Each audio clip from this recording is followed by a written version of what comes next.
Assalamualaikum warahmatullahi wabarakatuh. Bismillahirrahmanirrahim. Alhamdulillahil wahidil ahad, al-ahadis samad, alladzi lam yalid wa lam yulad wa lam yakul lahu kufuwan ahad. Assalatu wassalamu ala afdhalil ibad, sayyidina wa habibina wa syafi'ina wa maulana Muhammad sallallahu alaihi wasallam al-mumajjad wa ala alihi wa sahbihi ma damatil ayyamu ilal abad. Amma ba'd.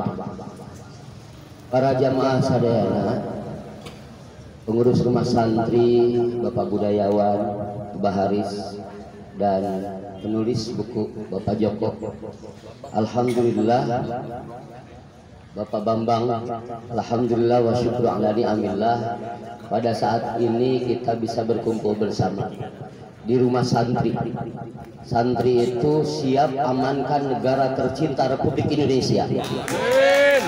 Itu santri. Untuk itu sangat mudah.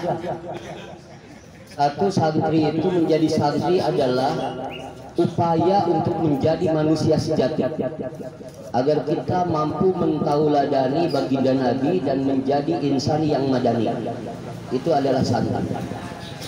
Karena tanpa santri tentu akan mendaris, kalau bahasa agamanya, akan terputus generasi-generasi ulama-ulama. Karena ulama itu adalah al ulama warasatul anbiya. Makanya kiai-kiai sepuh masuk disebut uwa ajengan, artinya ulama warasatul anbiya, disingkat uwa. Maka santri kiai pewaris para nabi. Kalau ada kiai yang ngajar terus tapi miskin terus, berarti diwarisi Nabi Isa. Kalau ada santri yang ngajar terus, ngaji terus, ibadah terus, tapi dia sakit-sakitan, itu diwarisi Nabi Ayub. Kalau ada santri yang ngajar dan uangnya banyak, berarti diwarisi Nabi Sulaiman. Itu santri. Yang kedua, dengan adanya rumah santri ini adalah membangun kebiasaan baik. Sebab kalau dirumuskan, kebiasaan baik ditambah kualitas baik sama dengan istimewa. Kebiasaan baik ditambah kemampuan kurang baik sama dengan sukses. Jadi sanajan kebiasaan naon tapi hudangna tepat waktu, kalaku anak dibiasakan hade dina cariosanana dina tingkah lakuna sukses. Dan yang ketiga, kebiasaan buruk, kemampuan baik gagal. Orang cerdas tetapi kebiasaannya itu buruk, dia akan gagal. Disebutnya ngedul kasal. Dan kebiasaan buruk ditambah kemampuan buruk, itu adalah hancur. Jadi 4. Untuk itu, ini tadi dari kebudayaan. Saya maksud keneh kemenyan buhur, emang sunnah Rasul. Dalam kitab Bulghatul Tulab disebutkan, Inna Nabiya sallallahu alaihi wasallam yuhibbur rihal hasanah. Sesungguhnya Nabi mencintai wangi-wangian yang baik, wa yuhibbut thayyibah, dan mencintai wewangian. Kemudian di dalam kitab Majmu' Syarah Muhadzab disebutkan, yaitu wa yusannu ayyukhara indal maiti min yaumil maut. Jadi disunahkan, redaksinya saya agak kurang hafal, disunahkan kalau ada mayat itu maka disunahkan untuk membakar bukhur, wangian, dari mulai hari kematian. Di annahu rubbama dhahara syai'un faqalabathu rihu.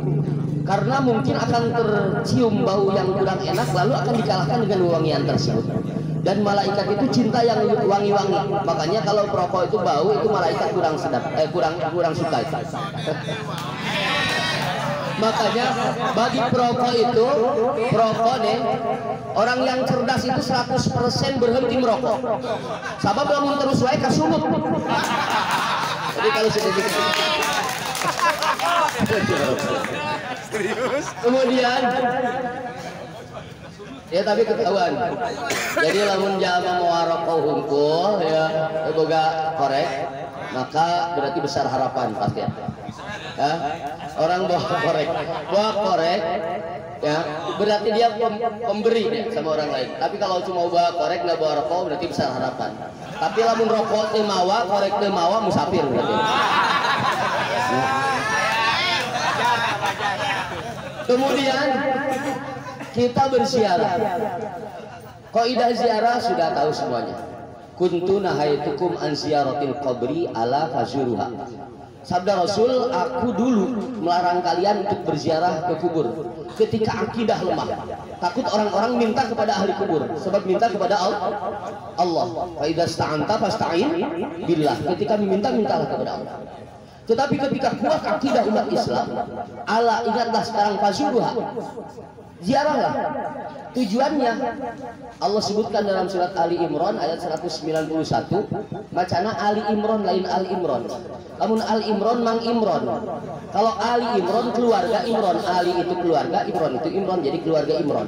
Sebab Imran itu punya istri namanya Hana. Kemudian punya putri namanya Maryam.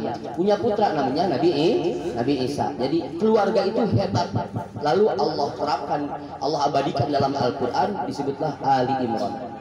Ayat 91, alladzina yadhkurunallaha qiyaman wa qu'udan wa 'ala junubihim wa yatafakkaruna fi khalqis samawati wal ardi rabbana ma khalaqta hadza batila subhanaka faqina adzab. Berarti apa asmanya? Tungtung nahungku apa? Qina adzab. Alladzina yadhkurunallaha, di antara ulul albab, orang yang memiliki kecerdasan insan madani, kemampuan maju dalam berpikir, adalah alladzina yadhkurunallah, yaitu orang-orang yang berpikir mengingat Allah kapanpun dia. Alladzina yadhkurunallaha qiyaman, dalam keadaan berdiri, wa qu'udan, dalam keadaan duduk, wa 'ala junubihim, dan dalam keadaan berbaring. Sebab manusia itu tidak lepas dari tiga keadaan, entah sedang berdiri atau duduk atau berbaring. Kita sekarang sedang duduk. Wa yatafakkaruna fi khalqis samawati wal ard, dan dia berpikir tentang kejadian langit dan bumi. Ya Allah, sakitu ngabentangna teu make tihang, sakitu ngamparna ieu luhureun cai tapi teu oyag ku urang ditincak. Maka tiluhur di pikiran jadi ilmu sosiologi dan antropologi.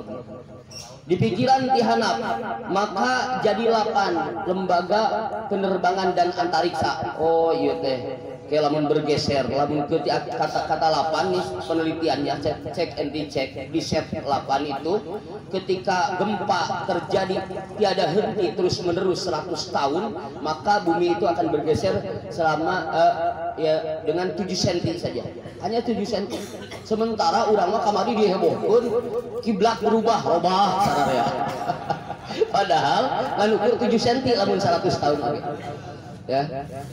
Dan alhamdulillah nanti setelah berpikir itu, wa yatafakkaruna fi khalqis samawati wal ard, nanti dalam kemajuan di bumi bagaimana cara bertani, ya yatafakkaruna fi, nanti dia mampu maju, lalu mampu memberikan sumbangsih kepada orang lain. Makanya baginda Rasul menyabdakan khairul Islam it'amu ta'am, sebaik-baik Islam adalah memberikan makanan kepada orang lain. Artinya cara bersosialnya mampu memberikan manfaat dan maslahat, bukan hanya makanan, entah dengan keilmuan, dengan apapun. Ketika orang Islam itu baik, maka bersosialnya pun pasti akan baik. Tara nganggap kuring asapang bagusna, budayawan masalah kabeh oge tara nganggap wah kuring asapang pinterna, pokoknya nu lain mah sahanapeun kuring kabeh ge moal aya pikiran kitu. Sebab orang yang beranggapan tidak baik kepada orang lain, ketika ada suudzon dalam hati kita, maka itu adalah penghalang untuk husnul khatimah. Takwa hati itu susah, Pak. Takwa hati itu diantaranya tidak ada suudzon sama orang lain, tidak ada sedikit pun terdetak dan terdetik dalam hati kita hayang diberek batur. Eta teh takwa hati hese. Kalau enggak terasa Gus. Budayawan. Dulu saya pernah kursus Pak, tahun 89 itu kursus pers dan jurnalistik. Makanya pakai mukadimah yang tadi dal kabeh eta teh menang ngeuyeun sorangan eta. Maka aya dal, aya deui lamun ku kolot mah teh angkan. Naon teh? Merah delima. Padahal merah delima itu meraih dal 5. Apa meraih dal 5 itu? Ya dalnya yang ada 5. Surat apa? Surat Al-Ikhlas. Qul huwallahu ahad, Allahus samad, lam yalid wa lam yulad wa lam yakul lahu kufuwan ahad. Meraih dal 5. Itu isinya intinya tauhid. Artinya tauhid kita kuatkan kepada Allah, maka kita akan menjadi orang-orang yang baik. Hadirin sekalian, sadayana ziarah teh keur tafakur hiji. Ayeuna urang ziarah ka dieu. Jalmi anu diziarahan ku urang tos teu aya. Ulama-ulama. Tetapi mereka ternyata lebih manfaat dari kita. Kenapa? Sebab walaupun mereka sudah tiada, tetapi mampu memberikan kesejahteraan kepada sekitarnya. Nu tadina di dieu warung jadi ngawarung gara-gara aya pangjarahan. Dan mampu mempersatukan manusia. Kenapa? Yang di sampingnya bacanya maulid, sampingnya baca ratib, kemudian dibaca tahlil. Tahlil mah sok sakedeung, sabab singkatan tina tarahayang lila, kita tahlil. Tapi semuanya tidak ada yang bertabrakan. Ente maca tahlil atau siga saya, cek maulid, ente maca maulid. Pan ieu ngagungkeun ka Kanjeng Nabi, ente maca ratib. Kahara tara pasea ayo we. Jadi mempersatukan. Dan yang terakhir yang kita ziarahi itu ternyata orang yang sudah meninggal mampu menggiring manusia untuk berzikir kepada Allah. Pak murek biarah ti ditu. Maneh ka mana? Ka Banten ka makam Sultan Hasanuddin. Arek naon? Arek ngadon main kartu remi saya mah di ditu. Tara aya. Arek naon datang ka dia? Arek zikir. Jadi kabeh diabringkeun kudu tos teu aya ya. Tapi urang rek nuju ka Allah. Mudah-mudahan urang sadayana ngahiji bisa nuju ka Allah. Sabab ngaji rek nyangan ilmu lain rek bagus-bagus baju. Di mana urang Allah nu dituju maka hirup bakal maju. Sakitu anu kami hatur. Assalamualaikum warahmatullahi wabarakatuh.